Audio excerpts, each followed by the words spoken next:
And the Philadelphia Eagles sit atop the division. They have 7 wins. They beat your Commanders last week. What has impressed you about the Eagles so far this season? Man, for me, Bert, I think it's the overall usage of Saquon Barkley. I know a lot of people coming into this season said Philly didn't need Saquon, right? You know, they won 10 games or 11 games last year, even though they had that kind of slump. You know, they were still a good team. Did they really need someone like this? And I think what you see is you're going to see this crazy play right here. What you really see is the fact that, yes, Philadelphia needed Saquon, and without him, they are nowhere near, 7-2, 8-2, where they're sitting right now. So for me, that's what stands out as their usage of Saquon Barkley.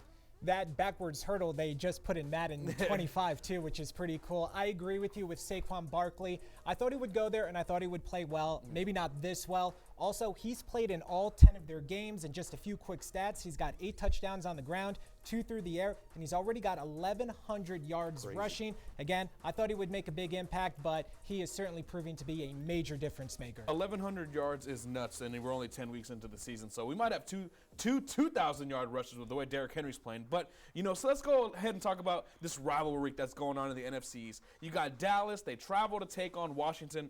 Bert, this is a big-time game just for Commanders fans like myself. Dallas week was always a big deal. Do you envision like this being a trap game for Washington, or do you think Washington comes out and gives Dallas what they deserve right now? I think Washington will win. This is most certainly their game to lose. They had the mini bye after playing last Thursday in Philadelphia. Dallas had one last day. They're banged up. They don't have Dak Prescott, Cooper Rush. If I'm a Cowboys fan, let me see Trey Lance just to see if they have anything. The Cowboys have been outscored, believe this or not, 68-16 in their last 2 games. They're both opponents from the last 2 weeks scored 34. I don't know if Washington will score 34, but I put one prediction here, 27-10, and it won't even be that close. Yeah, for me, I think Washington definitely, it's their game to lose. I think they definitely need to win this game, especially when you kind of look at the NFC in general. There's going to be a lot of teams, a lot of 10-win teams that are going to be competing for a playoff spot. So I think they definitely need to win this game in games that are similar to this. They got Tennessee after this, so you need to go 2-0 over the next couple of weeks. But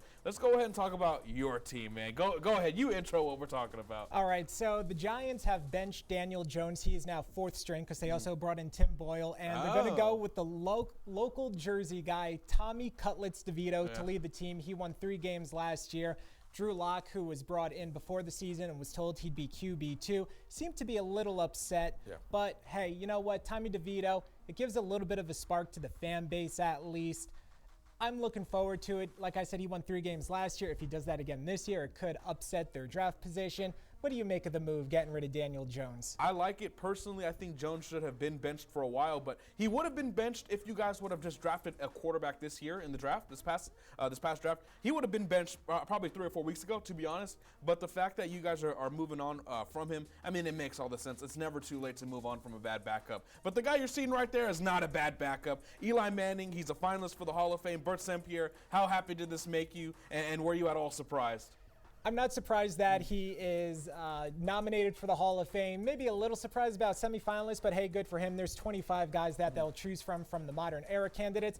I'm excited. I loved watching Eli. He's my favorite football player of all time. I don't think he's the first ballot Hall of Famer, though. He finished with a 117 record. So maybe 2, 3, 4, 5 years down the line, not first ballot. What you say? I'd say, honestly, man, Eli Manning has some of the most memorable moments in the history of the sport, especially when you talk about Super Bowls. Yes, he's a first ballot Hall of Famer. Was he the best or most overall talented? No, but guess what? He's a darn Hall of Famer, and that's all that matters. He won when it mattered. Absolutely.